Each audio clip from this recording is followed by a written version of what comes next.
बिस्मिल्लाहिर्रहमानिर्रहीम, अस्सलाम वालेकुम। मेरा नाम अब्दुल रऊफ़ है और आप देख रहे हैं बागी टीवी।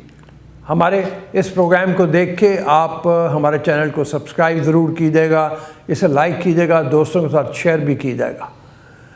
ख़वातीन और हज़रात, पाकिस्तान तहरीक इंसाफ के क़याम के वक्त से करीबन 2010 तक इमरान खान के ख़यालात और इनके इर्द गिर्द अफराद की लिस्ट देखी जाए तो पाकिस्तान समेत दुनिया भर का पढ़ा लिखा और रोशन ख्याल तबका उनका मद्दा नज़र आता था।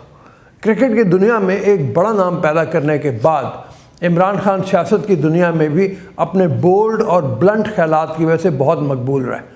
अखलाकियात तहरीक इंसाफ के बुनियादी असूलों और पार्टी मंशूर का हिस्सा थी।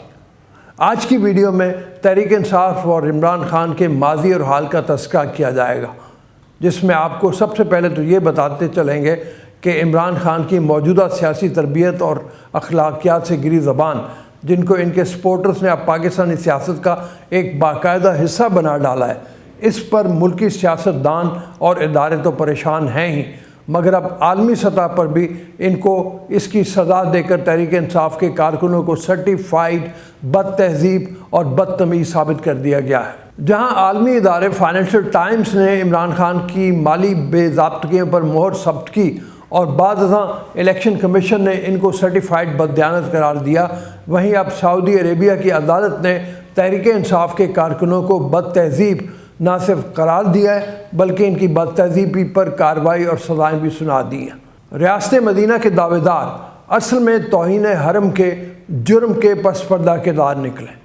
वज़ीर आज़म पाकिस्तान शहबाज शरीफ के दौरे मदीना में हुर्मत हरम की तौहीन करने वालों को सज़ा सुना दी गई। अपने लीडर की खुशनुदी हासिल करने की खातिर 6 इंसाफी कारकुन फंस चुके हैं, जिनको बाकायदा तौर पर तौहीन हरम का ज़िम्मेदार करार दिया गया है। 3 को 10-10 साल की सज़ा और 3 को 8-8 साल की सज़ा सुना दी गई है। 10 साल की सज़ा पाने वालों में अनस, इरशाद और मोहम्मद सलीम शामिल हैं।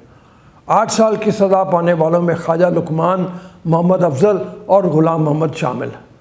मदीना मुनव्वरा की अदालत ने 6 मुजरमों को 20-20 हज़ार रियाल जुर्माना और मोबाइल फ़ोन भी जब्त कर दिए। इन मुजरमों पर वफाकी वज़ीर इत्तलात मरियम औरंगज़ेब और दीगर वज़रा को हरम मदीना में बद तहज़ीबी और बदतमीज़ी और तौहीन हरम के बायस जुर्म साबित होने पर सज़ा सुनाई गई। वफाकी वज़रा और वज़ीर आज़म शहबाज शरीफ के साथ रमज़ान मुबारक के आखिरी अयाम में सरकारी दौरे पर ये लोग मदीना गए थे। एक तरफ तो कानून और आइन के मुताबिक इमरान खान पर इल्ज़ामात साबित होते जा रहे हैं, वहीं अब अवाम ने भी इमरान खान का मुहासबा शुरू कर दिया है।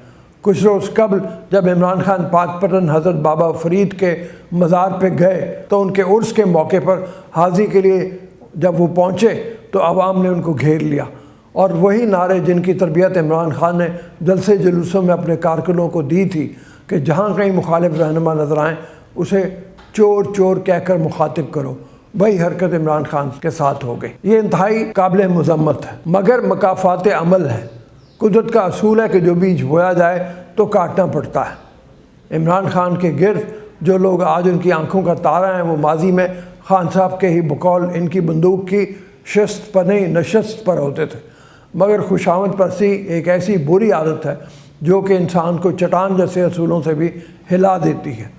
यही मामलात इस वक्त इमरान खान के साथ हैं। एक वक्त था कि इमरान खान के इर्द गिर्द तहरीक इंसाफ के नज़रियाती लोग हुआ करते थे, जिन्होंने इमरान खान के साथ मिलकर तहरीक इंसाफ की बुनियाद रखी, जिनमें अकबर एस बाबर शामिल थे, जिन्होंने आज इमरान खान को 8 साल की मुसलसल मेहनत के बाद दुनिया के सामने सर्टिफाइड चोर डिक्लेयर करवाया।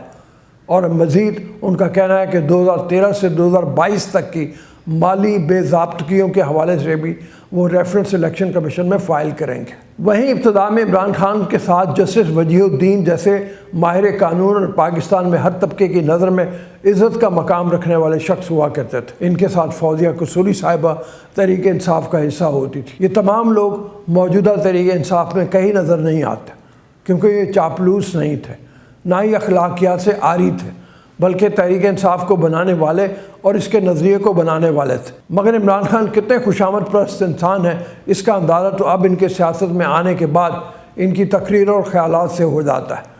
जब इनको कोई मुखालिफ इन पर तनकीद करता है तो चंद मखसूस अफराद का टोला جن میں شہباز گل، مراد سعید، فیصل واڈا، فیاض چوہان جیسے افراد شامل ہیں، وہ اخلاق اور تہذیب سے عاری ہو کر گفتگو کرتے ہیں اور ان کو اس کا تحفہ پارٹی یا اقتدار کے عہدوں کی صورت میں ملتا ہے۔ وگرنہ کوئی یہ کیسے مان سکتا ہے کہ مرحوم نعیم الحق کا متبادل کبھی شہباز گل ہو سکتا ہے؟ نعیم الحق صاحب عمران خان کے چیف آفیسر تھے۔ اب یہ عہدہ ایک امریکن نیشنل شہباز گل کو دیا گیا ہے، جو کہ جیب میں امریکن پاسپورٹ کے ہمراہ امریکی سازش کا چورن عوام کو بیچتا ہے۔ حیرانی کی بات یہ ہے کہ اب جب تحریک انصاف پر سیاسی زوال اور عمران خان پر برا وقت شروع ہو رہا ہے، تو اب بھی عمران خان صاحب کو اس بات کی سمجھ نہیں آ رہی کہ ان کے دائیں بائیں جو لوگ ہیں وہ دو طرح کے ہیں۔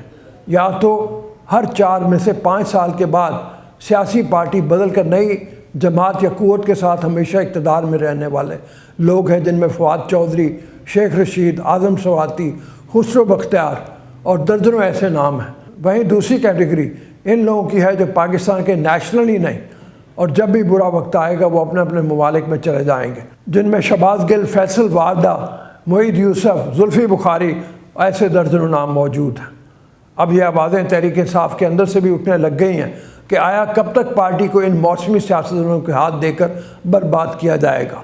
ملک کے معروف قانوندان اور رہنما تحریک انصاف حامد خان نے بھی اس حوالے سے واضح الفاظ میں عمران خان کو تنبیہ کی ہے کہ جب تک نظریاتی کارکنان پارٹی میں نہیں ہوں گے، پارٹی ابھرنے کی بجائے مسائل میں گرتی چلی جائے گی۔ یہ ہے تحریک انصاف کی اصل بیماری، جس کی نشاندہی حامد خان صاحب نے کی ہے۔